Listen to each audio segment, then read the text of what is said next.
Hi friends, ಎಲ್ಲರಿಗೂ ನಮಸ್ಕಾರ. ಕವಿತಾ ಪಾಕಶಾಲೆಗೆ ನಿಮ್ಮೆಲ್ಲರಿಗೂ ಸುಸ್ವಾಗತ. ಇವತ್ತಿನ ರೆಸಿಪಿ ಬಂದು ಸಿಂಪಲಾಗಿ ಒಂದು ಮೆಂತ್ಯ ಪರೋಟ ಮಾಡೋಣ. ಬನ್ನಿ, ಏನೇನು ಬೇಕು ನೋಡೋಣ. ಮೊದಲಿಗೆ ಎಣ್ಣೆ ಬೇಕಾಗುತ್ತೆ. ಇದು ನೋಡಿ, ಗೋಧಿ ಹಿಟ್ಟು ಅರ್ಧ ಕೆ ಜಿಗಿಂತ ಕಮ್ಮಿ ಇದೆ. ಇದು ನೋಡಿ, ಮೆಂತ್ಯ ಸೊಪ್ಪು ಚೆನ್ನಾಗಿ ತೊಳೆದು ಸಣ್ಣದಾಗಿ ಕಟ್ ಮಾಡಿ ಇಟ್ಕೊಂಡಿದ್ದೀನಿ. ಕೊತ್ತಂಬರಿ ಸೊಪ್ಪು. ಇದು ನೋಡಿ, ಒಂದು 4 ಟೇಬಲ್ ಸ್ಪೂನ್ ಕಡಲೆ ಹಿಟ್ಟಿದೆ, ಒಂದು 2 ಟೇಬಲ್ ಸ್ಪೂನ್ ಅಕ್ಕಿ ಹಿಟ್ಟಿದೆ. ಇದೆಲ್ಲ ಪೈಸಸ್ ಇದೆ ಫ್ರೆಂಡ್.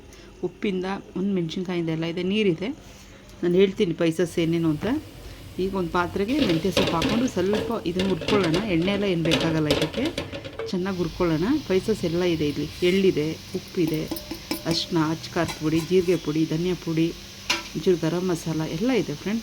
ಅಕ್ಕಿ ಹಿಟ್ಟು ಮತ್ತು ಕಡಲೆ ಹಿಟ್ಟಿದು ಇದೆ. ಕಡಲೆ ಹಿಟ್ಟು ಹಾಕೋದ್ರಿಂದ ರುಚಿ ಬರುತ್ತೆ, ಅಕ್ಕಿ ಹಿಟ್ಟು ಹಾಕೋದ್ರಿಂದ ಕ್ರಿಸ್ಪಿ ಬರುತ್ತೆ ಪರೋಟ. ಅದಕ್ಕೋಸ್ಕರ ಎರಡನ್ನೂ ಹಾಕ್ಕೊತಾ ಇದ್ದೀನಿ. ಸ್ವಲ್ಪ ಮೊಸರು ಹಾಕ್ಕೋಬೇಕು. ಮೊಸರು ನಮಗೆ ಖಾಲಿಯಾಗಿತ್ತು, ನಾನು ಹಾಕ್ಕೊಂಡಿಲ್ಲ. ಮೊಸರು ಹಾಕ್ಕೊಳ್ಳಿ, ಚೆನ್ನಾಗಿ ಬರುತ್ತಿದ್ದು ಪರೋಟ. ಈ ಮೆಂತ್ಯ ಸೊಪ್ಪು ಹಿಂಗೆ ಹುರಿದು ಹಾಕ್ಕೊಳ್ಳೋದ್ರಿಂದ ತಿನ್ನೋಕ್ಕೆ ಚೆನ್ನಾಗಿರುತ್ತೆ ಮತ್ತು ದಪ್ಪ ದಪ್ಪ ಕಾಣಿಸಲ್ಲ ಪರೋಟದಲ್ಲಿ. ಅದಕ್ಕೆ ಸ್ವಲ್ಪ ನಾನು ಫ್ರೈ ಮಾಡಿಕೊಂಡೆ. ಯಾಕಂದರೆ ನೀರಿನ ಅಂಶ ಇತ್ತಲ್ಲ, ಅದು ಹಂಗೆ ಕುಕ್ ಆದಂಗೂ ಆಗುತ್ತೆ, ಸ್ವಲ್ಪ ಬೆಂದಂಗೂ ಆಗುತ್ತೆ. ಅದಕ್ಕೆ ನಾನು ಫ್ರೈ ಮಾಡಿಕೊಂಡು ಕಲಿಸ್ಕೊತಾ ಇದ್ದೀನಿ. ಸ್ವಲ್ಪನೇ ನೀರು ಹಾಕ್ಕೊಂಡು ಚಪಾತಿ ಹಿಟ್ಟಿನ ಅದಕ್ಕೆ ಕಲಿಸ್ಕೊಳ್ಳಿ. ಆ ಮಸಾಲೆ ಏನು ಹಾಕಿದ್ದೀವಿ ಒಂದಕ್ಕೊಂದು ಎಲ್ಲ ಚೆನ್ನಾಗಿ ಬರ್ಕೋಬೇಕು ಫ್ರೆಂಡ್. ಎಳ್ಳು ಹಾಕಿದ್ದೀನಿ ನಾನಿಲ್ಲಿ, ಬಿಳಿ ಎಳ್ಳು, ಜೀರಿಗೆ, ಅಜ್ವೈನ್, ಖಾರದ ಪುಡಿ, ಧನಿಯಾ ಪುಡಿ, ಜೀರಿಗೆ ಪುಡಿ, ಗರಂ ಮಸಾಲ ಎಲ್ಲ ಹಾಕ್ಕೊಂಡಿದ್ದೀನಿ. ಅರಿಶಿನ ಎಲ್ಲ ಹಾಕ್ಕೊಂಡಿದ್ದೀನಿ.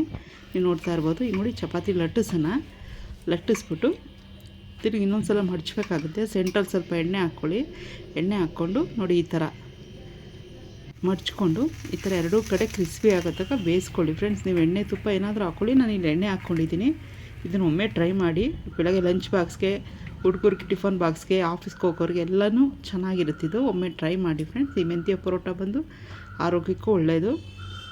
ಮೆಂತ್ಯ ಸೊಪ್ಪು ಒಬ್ಬೊಬ್ಬರು ತಿನ್ನೋಕ್ಕೆ ಇಷ್ಟಪಡಲ್ಲ. ಈ ಥರ ಮಾಡಿಕೊಟ್ರೆ ಟೇಸ್ಟಾಗಿರುತ್ತೆ. ನಾವು ಕಡಲೆ ಹಿಟ್ಟು, ಅಕ್ಕಿ ಹಿಟ್ಟು ಹಾಕೋದ್ರಿಂದ ತುಂಬ ಟೇಸ್ಟಾಗೂ ಬರುತ್ತಿದ್ದು. ಸ್ವಲ್ಪ ಮೊಸರು ಹಾಕ್ಕೋಬೇಕಾಗುತ್ತೆ ಕಲಿಸುವಾಗ. ನೀವು ಒಮ್ಮೆ ಟ್ರೈ ಮಾಡಿ ನಿಮ್ಮ ಮನೇಲಿ. ಈ ವಿಡಿಯೋ ಇಷ್ಟ ಆದಲ್ಲಿ ಒಂದು ಲೈಕ್ ಮಾಡಿ, ಶೇರ್ ಮಾಡಿ, ಫ್ರೆಂಡ್ಸ್ಗೆ, ಫ್ಯಾಮಿಲಿಗೆ ಶೇರ್ ಮಾಡಿ, ಒಂದು ಸಬ್ಸ್ಕ್ರೈಬ್ ಮಾಡ್ಕೊಳ್ಳಿ ಫ್ರೆಂಡ್. ನೋಡಿ, ಈ ಥರ ಎರಡೂ ಕಡೆ ಚೆನ್ನಾಗಿ ಬೇಯಿಸ್ಕೊಳ್ಳಿ. ಕ್ರಿಸ್ಪಿ ಆಗೋವರೆಗೂ ಬೇಯಿಸ್ಕೊಂಡು ಬಿಸಿ ಬಿಸಿ ಪರೋಟ ರೆಡಿ ಆಗುತ್ತೆ. ಒಮ್ಮೆ ಟ್ರೈ ಮಾಡಿ ಫ್ರೆಂಡ್ಸ್.